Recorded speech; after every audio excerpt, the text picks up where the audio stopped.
Merhabalar efendim, kanalıma hoş geldiniz. Şimdi cinsellikle ilgili çok yaygın sorunlar olduğunu artık biliyoruz.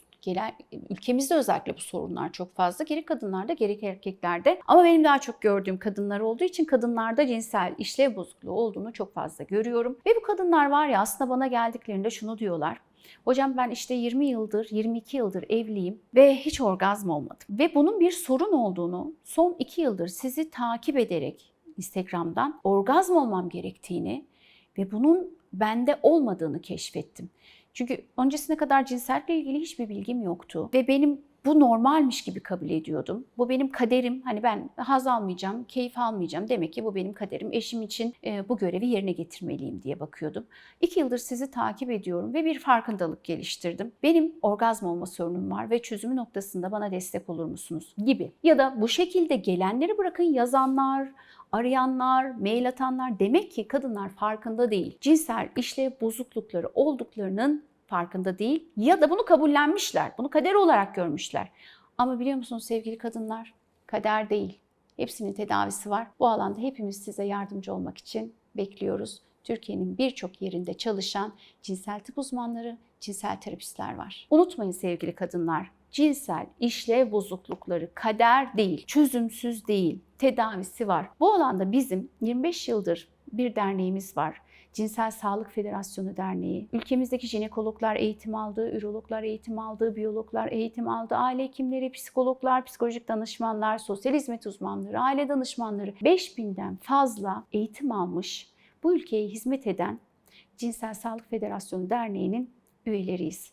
İnsana destek olmak için buradayız. Bu alanda çalışan kişilerden destek alabilirsiniz. Ve bizim toplumsal yaptığımız en büyük hata ne biliyor musunuz? Cinsel problemleri bir kader gibi algılıyoruz. Yani çözümsüz, artık buna mahkumuz gibi algılıyoruz. Ve çözüm aramak noktasında da böyle olunca çözümsüz olduğumuz için hiçbir çabaya girmiyoruz. Aslında çok büyük bir yanılgı bu.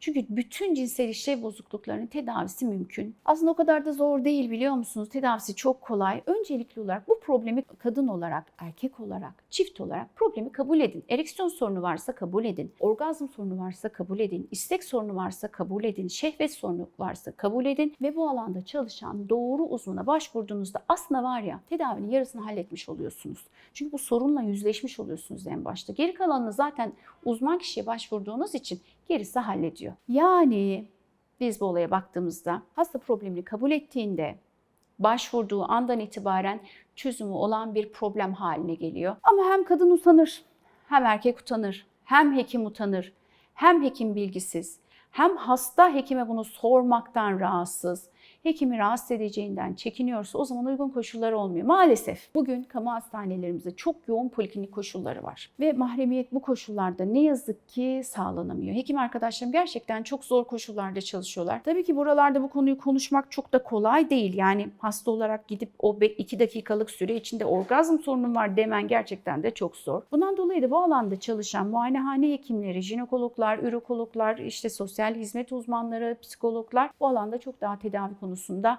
başarılılar. En azından size konuşmak için makul bir süre ayırabiliyorlar.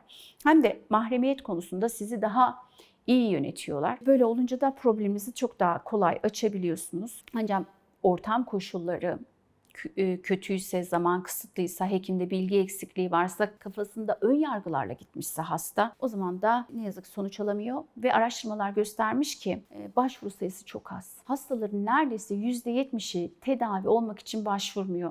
Çünkü problemin olduğunu bilmiyor ya da problemi kabullenmiyor. Bu kişilerin genellikle eşleri, partnerleri zorla götürüyorlar. Yani işte vajinal ilişki sırasında yanma yaşıyor kadın. Eşi diyor ki yani bunun olmaması lazım.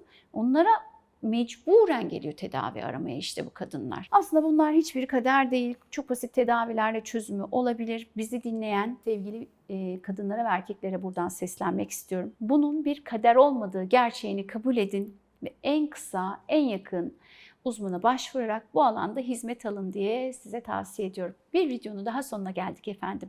Bir sonraki videoda tekrar görüşmek dileğiyle. Sevgiyle kalın.